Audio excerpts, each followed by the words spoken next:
серіал «Котик детектив та скарб з 3 підказками». Нові серії в цьому сезоні поки що не будуть виходити, тому що актриса змінила стиль зачіски. Це виглядає, як сценаристи вирішили. Не дуже що хочеться його знімати. Тому режисер був вимушений припинити зйомки. Чи як по-українськи, ну, коротше, ви зрозуміли.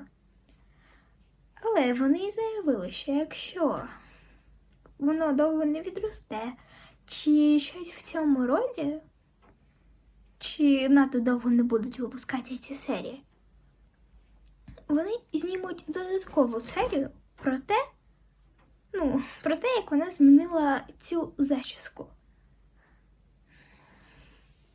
На подальші новини будемо чекати.